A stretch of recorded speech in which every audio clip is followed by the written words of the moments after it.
you please help me? I spilled all my orange juice on the floor and I'm trying to suck it up.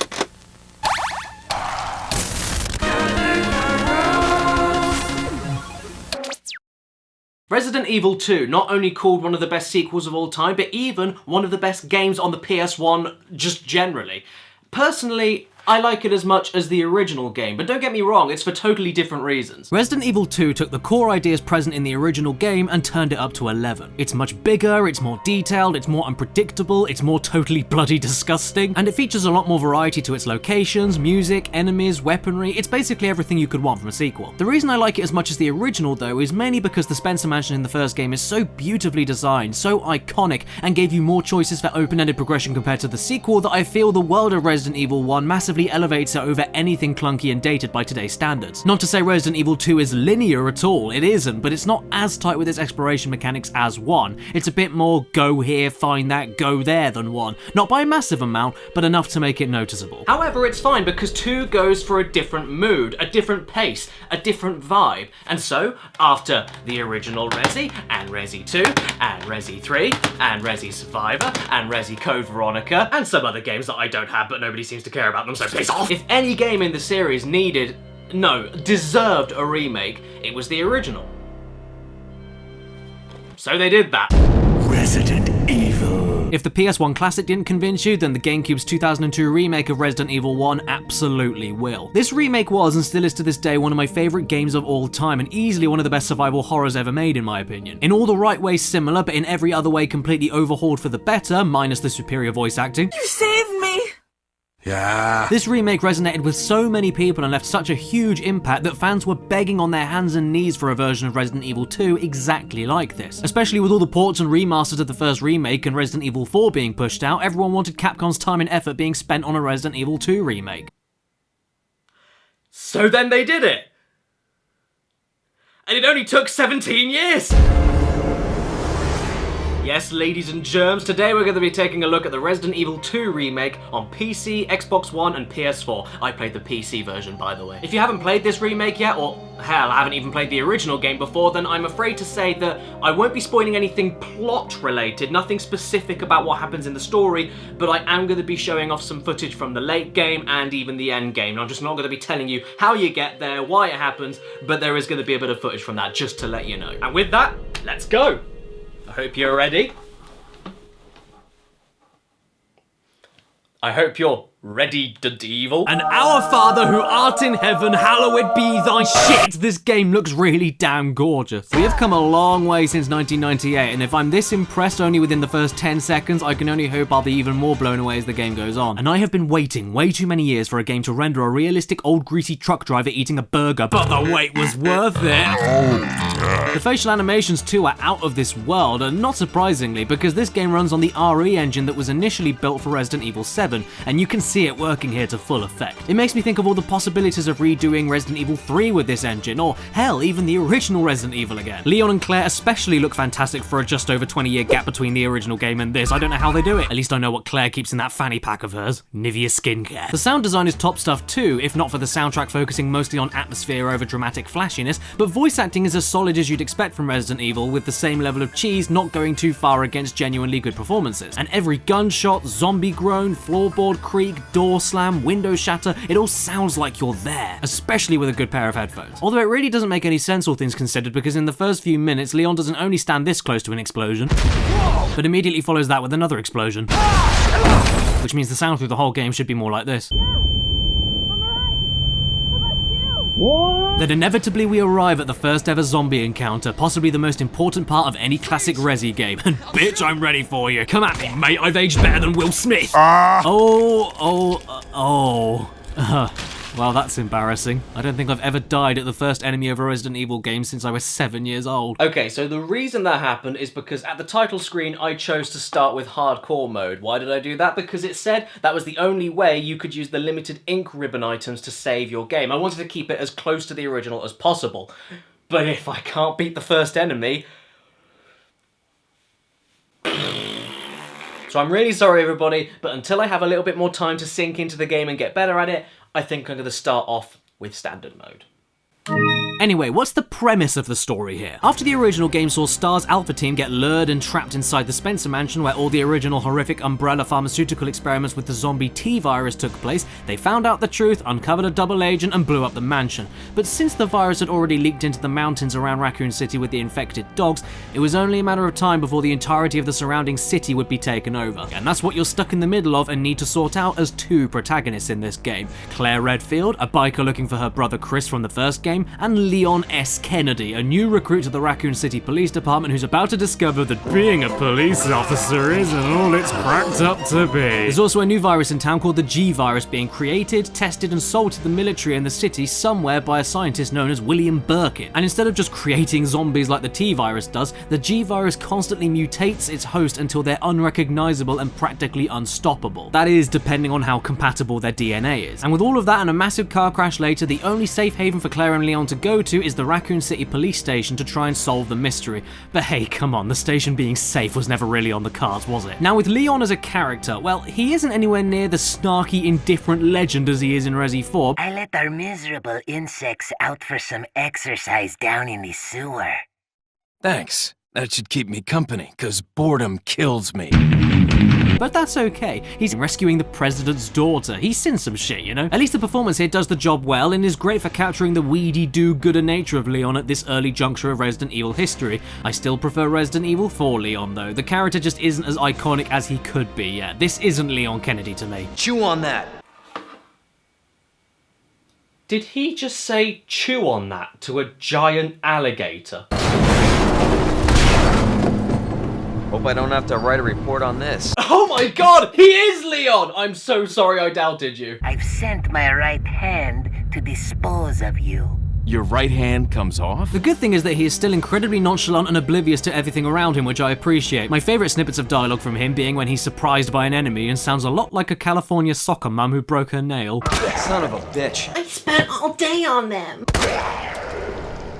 Shit. He spends a bit of his story with a lady called Ada Wong, and you know she means business because she wears her sunglasses in the middle of a blackout. How can you see anything? Compared to the original game, she's much more interesting as a character too, and not just a needlessly elusive and mysteriously motivated interruption to the story. She's not exactly fleshed out, then again in Resident Evil who is, but she is the most interesting and relatable she's ever been, and I really liked her. As far as Claire is concerned, well, it's the same old Claire really. Caring, badass, pretty funny, she's really cool. The little girl she meets in her story though, Sherry Birkin, looks a bit too much like that kid in Monster House and it really distracted me. She's also the daughter of the guy who created the G-virus in this game, which I'm sure you can imagine makes things a little complicated for our heroes, but at least she's great at throwing acid in people's faces. What you have to remember though is that despite it being a remake, the game is pretty damn faithful to its source material, and that's true even for the story, but now it has even more flavor text, character moments, and engaging cutscenes, with better voice acting of course. However, it is still a Resident Evil story, and not only that, an early Resident Evil story, so all of the little inconsistencies and stupid moments, you kind of just have to brush them aside. The good thing is though,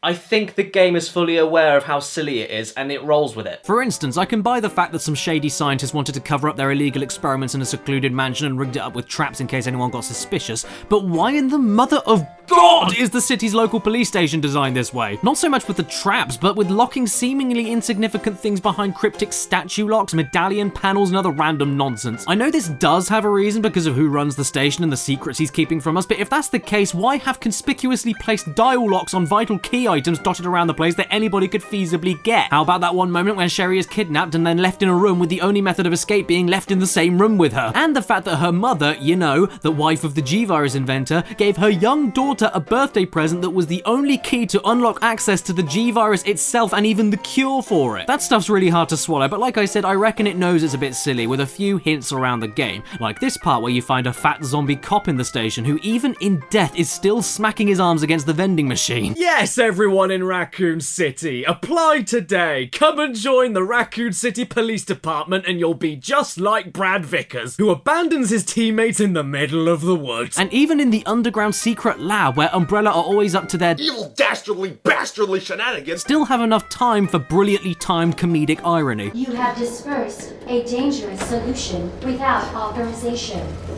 Your actions have been logged, and you may be subject to disciplinary measures. Now when it comes to the gameplay on offer, well, I've heard a few people call this game scary. And I agree. Because the scariest thing in this game is the plumbing bill. In all seriousness though, the game did freak me out a fair amount of the time. I wasn't terrified, I rarely am in games or movies nowadays, but Resi 2 Remake gives you the gameplay that Resident Evil 7 reminded us that we loved, but with the design and classic structure that the original Resi 2 provided us, combined with the perspective and controls that Resi 6 has. But just because it uses the control style from Resi 6 doesn't mean anything. It's automatically better than 6 because it's more survival horror. I mean, come on, it wasn't even based in a residence whatsoever at that point. You might as well have called the game Exploding City of Impeccable Doom Evil 6. Now, in the same way the story is presented, this is as faithful to the original in the gameplay, but with loads of bells, whistles, tweaks, and additional mechanics at work to make it arguably the definitive and spookiest way to play the original game. For what is kept the same, well, like before, you're spending most of the game left wandering around the Spencer Mansion-style police station as you go deeper and deeper into its chambers to uncover its mysteries. The station is huge, winding, full of narrow corridors, lots of lights not working, it loops back around on itself vertically and horizontally based on shortcuts you open up, and is filled to the brim with things wanting to politely tell you there's a bit of cereal in your beard. The game gets slightly more linear as you end up in the underground sewers into the final lab section, but it's still not as linear as it could be, and even gives you more items relating to the beginning areas to make backtracking in the late game worth it tenfold. Obviously, I can't really hide behind the fact that the perspective and controls have had a complete overhaul though, and where it actually plays practically the same as Resi 6, which was in my opinion the best controlling Resi game, it reminds me a lot more of Resi 4 with how it goes about its survival horror. Speaking of which, it feels a lot like that Resident Evil 4 concept demo that never came to be. You can move completely freely with the camera pointing wherever you like, walk and run with a toggle button, quick turn at will, aim freely. It feels great and works wonders in the dark hallways. Yes, I personally would have loved it if Resi 2 was remade in the exact same way Resi 1 on the GameCube was, you know, fixed camera, pre-rendered highly artistic backgrounds and the like, and I do very much miss the original music cues.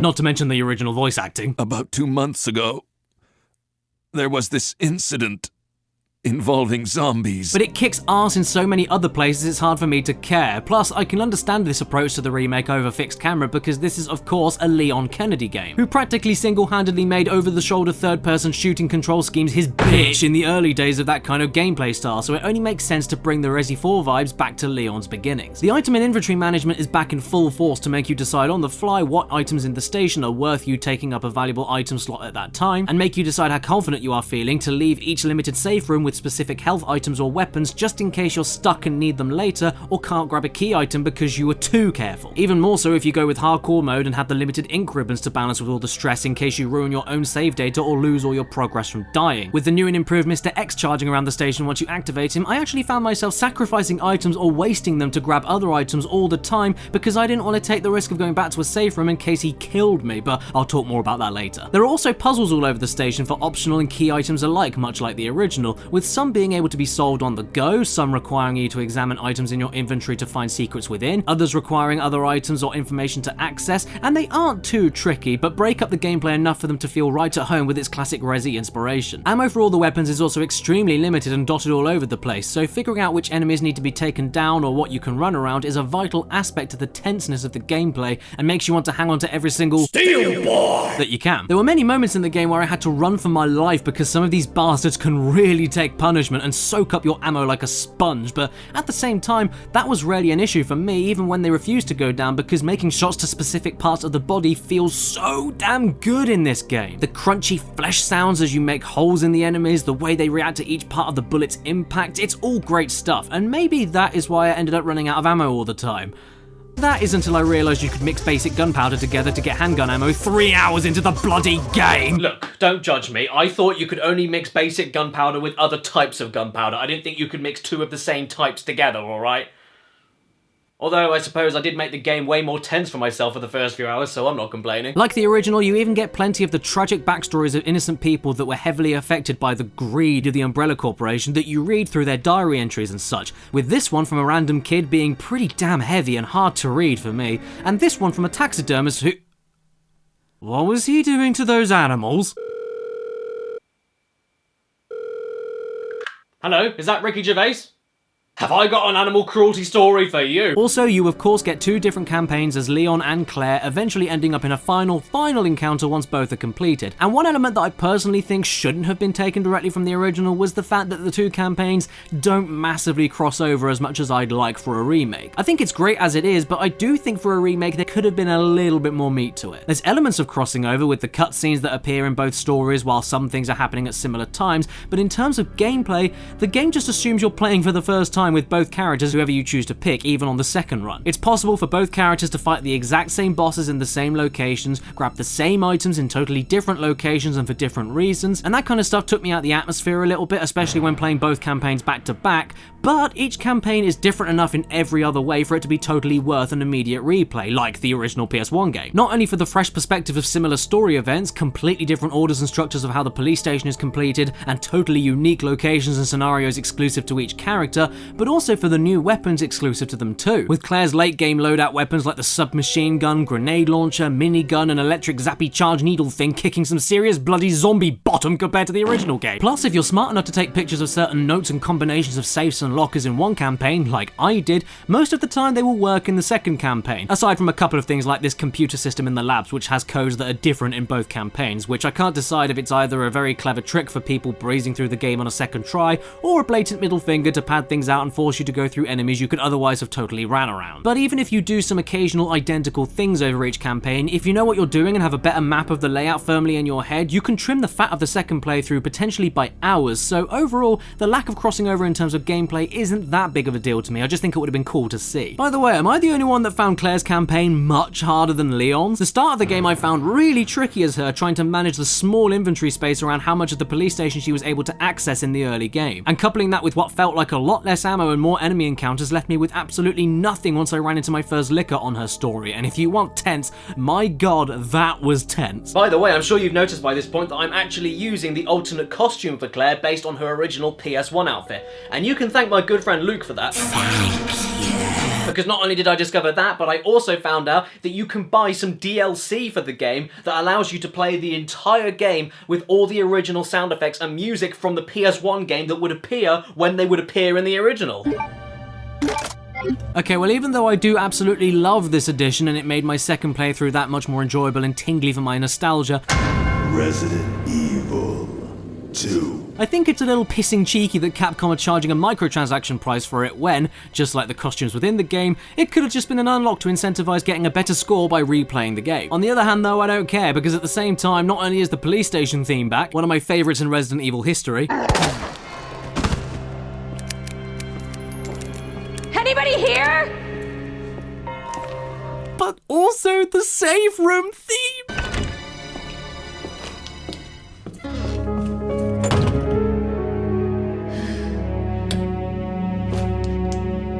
If you aren't feeling nostalgic though, or you just aren't a fan of the original game full stop, don't worry, because the changes this game brings against the original are astronomical. It's as different as the GameCube remake of the first game was, but in its own unique way, and not just with the new perspective and control style, but with practically everything else. There are plenty of familiar beats for fans of the original game, but also many more surprises for those same veterans, which is very noticeable with brand new enemies to fight, major encounters not appearing where you initially thought they would, hints and teasers building tension towards moments that will never happen, and my god, with this new RE engine powerhousing its way through the game, the lighting alone makes the game tense and even got me into trouble because I wasn't being perceptive enough. And combining that with not expecting something to happen at a certain point and for as fantastical and unbelievable the situations in the game can be, like Resi 7, it still manages to look grimy, gritty, and eerily realistic while running at 60 FPS without any hiccups whatsoever. And all those moments of distant zombies breaking into windows, scattering the light particles against the dust, your torchlight reflecting off of open wounds and pulpy flesh, and every shadow created by objects, enemies, or even yourself playing tricks on you really makes it special. The game even keeps that adorable detail from the original of higher damage inflicted on you being visible in your walk cycle. Oh, bless. Got a cramp, Claire? You should cut down on your pork life, mate. Get some exercise. It really does look utterly gruesome, though. I mean, Resident Evil 2 was always more focused on body horror and the major consequences of bad people taking a dangerous thing they have too far at the expense of huge populations, and this game with its sleek and hot updated look accentuates it to the max. Those Birkin transformations, man, those Birkin transformations, talk about disturbing. What was already an impressively detailed feat for PS1 hardware is now given the true level of horror it deserves, and I can say the same for the one-off action set piece as you run away from a giant mutant alligator. This bit looks so damn cool. I completely love it, and it doesn't have any quick time events like Resi 4's moments like this would have, so it's all good in my books. The game does not shy away once from guts pouring out of torsos, grenades erupting upper bodies of monsters, heads splitting open from headshots, and even going as far as to show off every bullet wound you inflict on a zombie, and even individually let you remove limbs as they string off from the body like old kebab meat. I even tested this out to check how detailed it was, and you can indeed not only shoot or slice off arms and legs, but even be as specific as separate feet from the leg that it's attached to. Something that doesn't really benefit you that much as a player in the grand scheme of things, but Christ, what a great detail.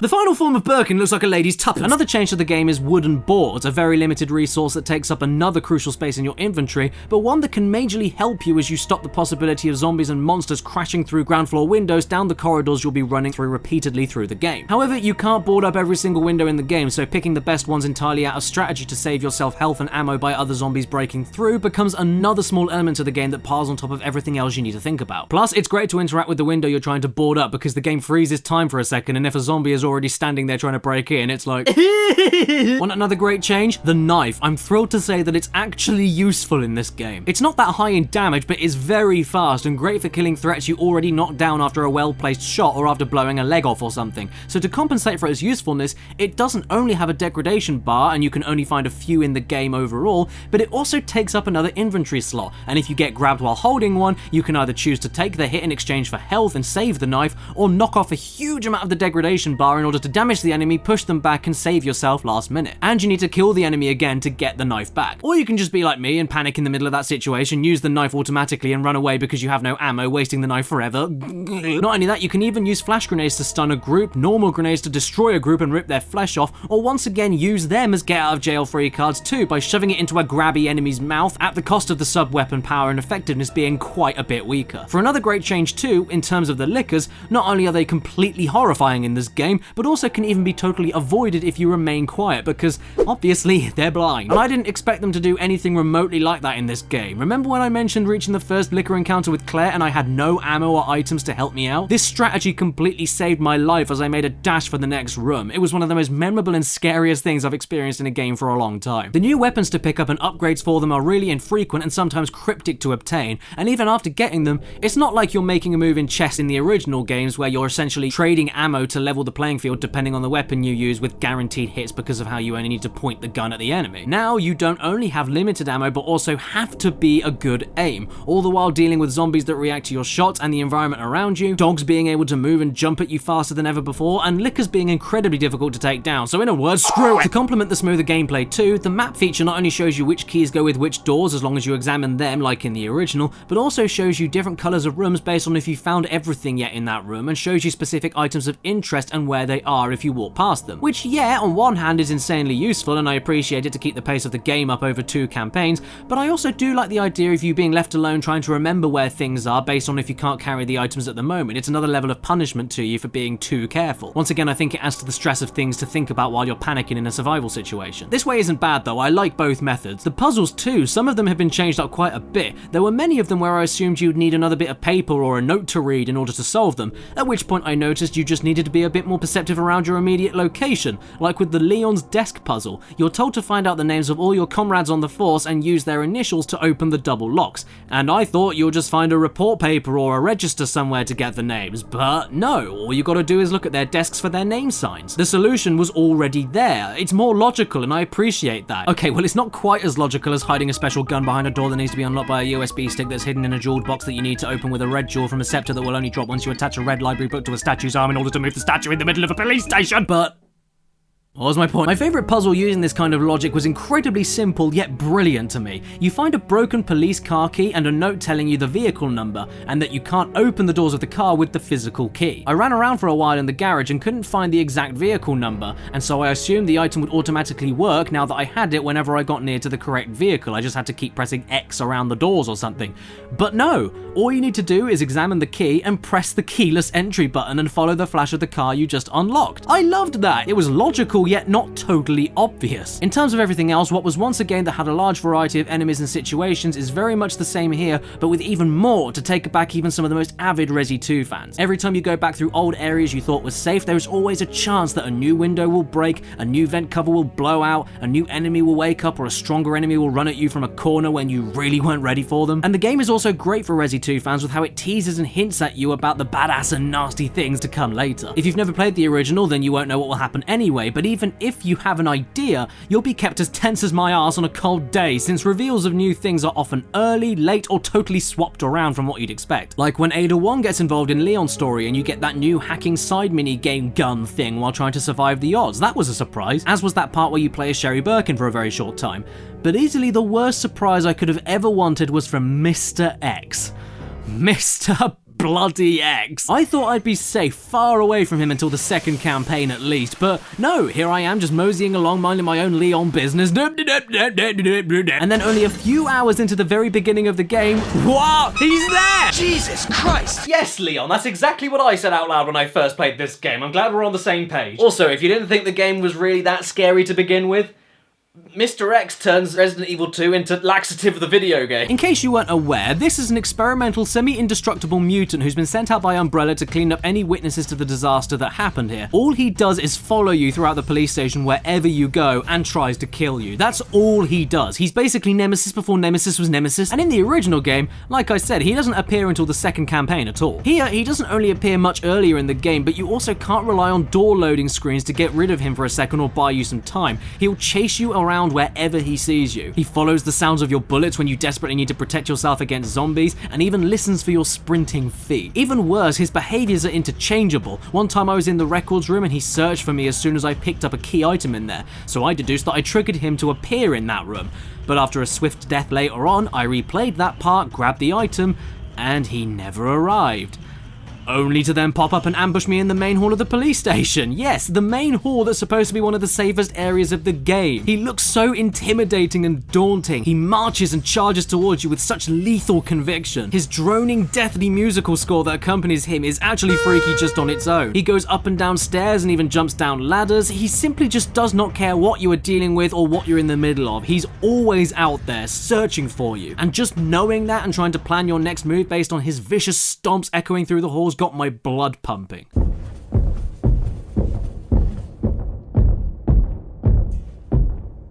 This also made me extremely nervous when I had to complete a puzzle in the game that was taking a fair amount of time, because at any point I could be interrupted and I just had to keep looking around my shoulder. But he can also get stuck.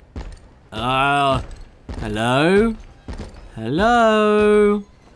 Are you okay? Oh god! And with Mr. X chasing you, thank the Lord for this police station. I mentioned earlier it's similar to the Spencer Mansion from the first game, and another reason for that is that everything connects back on itself, especially once unlocking the correct doors, making most encounters with Mr. X totally escapable if you remember where to sprint to and where no enemies will be waiting to surprise you. You can even move chairs or bookcases for certain shortcuts, which is a benefit to your exploration, yet a hindrance to you for escaping Mr. X. So choosing whether or not to keep a door totally safe and secure against the idea of backtracking through more rooms to reach a past area becomes yet another decision for you to balance out in your head. This is also especially where the third-person view helps out tremendously. Anticipating your next move to avoid an attack by being able to run and look back behind you is really a lifesaver, and it really works with the many bosses in the game for how much faster and aggressive they are than the original, along with how much health they can sap away from you with their attacks. Speaking of, in those bosses, I've seen a few people complain that you can't run that fast away from them when they charge after you or combo you, but personally, I disagree. You just have to be a bit more conservative and picky with choosing moments to shoot the boss and run away or around them. If you just don't get greedy and don't stay too close to them, you'll be absolutely fine. I will say this though, on the stage 2 Tyrant boss in Leon's campaign, it was 2 AM when I did this part of the game, and so while being busy bruising my legs in frustration, it didn't occur to me once to block his charge with the many pieces of debris littering the area. So yeah, if you're on this part and a little bit stuck, do that, because that move he does is practically unavoidable and he one-hit kills you every time he does it. Also, you have collectibles to find and shoot like in every game from Resi 4 onwards?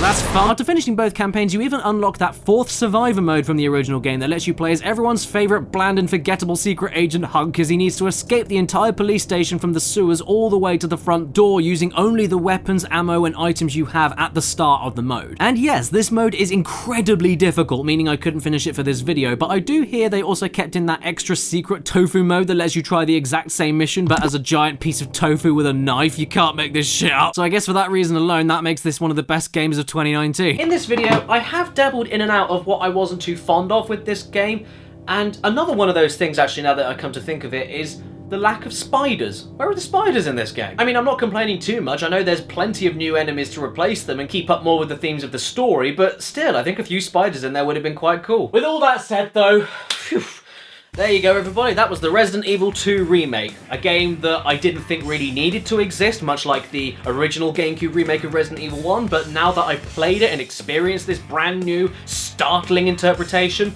I'm glad that they did. And that really goes to show how good the original Resident Evil Remake and the Resident Evil 2 Remake are, because both of their original games they're based on, in my opinion, didn't massively need from the ground rebuilt remakes, but they just did it because they could, and they turned out great regardless. If you couldn't tell by now, I highly recommend this game. If you like Resident Evil, or hell, like horror games in general, please consider picking this one up. It's even got 3 free DLC side stories in the works starting to release from mid-February onwards. Capcom are on a roll with Resident Evil 7 and now this knocking the ball out of the park and proving that classic single-player focused, slow-paced and tense survival horror has a strong audience and would love to see more games like this. Hell, maybe even a Resident Evil 3 Nemesis remake? Or maybe Resident Evil 8, but with all the fixed camera angles and pre-rendered backgrounds. The possibilities are endless. So before I start thinking too much about Mr. X and how he's gonna chase me into my nightmares, I'm gonna end this video with joy, positivity, optimism.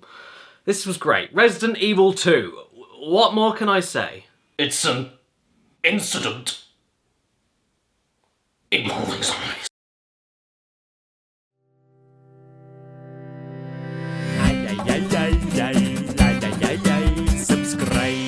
Hey there everybody, do you want to see some outtakes from today's video? Then stay tuned until the very end of this video. But first of all, thank you so much for watching until the end of my Resident Evil 2 Remake review. This was a lot of fun to do.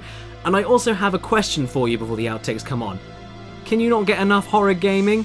That's great, because thanks to the sponsors of today's video, D3 Go, you can keep up the scares on the go with the new iOS and Android game they're publishing, Alien Blackout. Yes, that Alien, set between the first and second movies, and it's entirely its own entity. You are Amanda Ripley stuck in the middle of space station air vents and nervously must direct and strategize every movement of her team on board the ship to complete missions, all the while being hunted by the deadly xenomorph, and need to use limited cameras, distractions with sounds, motion trackers, and your own quick wits to keep as many of the team alive as you can. Be careful though, because if you don't listen, you yourself will be ripped apart in the comfort of your own little duct. I know this game looks a lot like Five Nights at Freddy's, but this is far from it. In my opinion, it's way more stressful and satisfying to overcome since there's so many more variables to what can happen and relies entirely on how quick you are with positioning, predicting the movements of the alien, power management with a limited amount of defenses to use at a time, and even commanding your team by telling them to sneak, hide, run, or even change directions all under a time limit. It's difficult and absolutely intense, but a great time sink and euphoric to get good at. The game is only $5 on the Apple and Android stores and has absolutely no microtransactions in it whatsoever. It's just giving you a really solid mobile horror gaming experience, and it's perfect for when you're just about to go to sleep and before you shut your eyes you want to have a few more reasons to keep your eyes open. So thank you so much for sponsoring today's video, and thank you to every single person on the screen right now that has supported me via Patreon, along with the top tier supporters for this month: Omar Matu, Basil, Carl Hakkinen, Gamerman, I Have a Portal Gun, Exopaz, Matthew Hubble, Mills Kahai, Brandon, Binary Code, Kirsten B, Cyberpunk Symphony, Nicole Gennara, Nathan Young, Victor Patrick Bauer, Robert Alamsha, The Game Shed, Daniel Leon, Braden Kenny, Jake Delahaye 2008, Mitchell Reed, A.D. Thornton Smith, and Maximilian Ely. Thank you so much, every single one of you amazing people. Great stuff. Today I'm going to be having a look at the Resident Evil 2 Remake on the PC, PS4 and Xbox One. I was playing... Are you a handsome young man, Stan? Why is his ear talking? Because that's what dogs do when they... Oh, he's got his ball out. Oh, for God's sake. Stan! We're trying to film.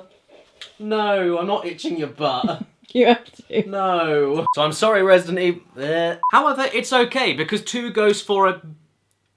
a better script rememberer. It's very sad. I know you're very sad, but you kind of ruined the continuity now. It's as different as the GameCube remake of the first game was to the original, but in its own unique way. Of course he goes. Now I've got to do the shot again because he's ruined the continuity again. You bloody animal!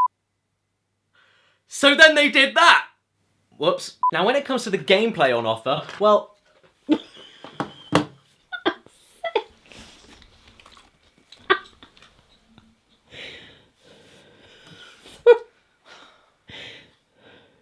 Ready?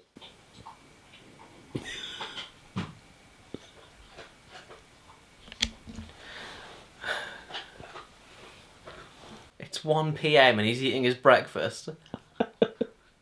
Now, he's had all morning to eat his breakfast and he eats it when I need everything quiet.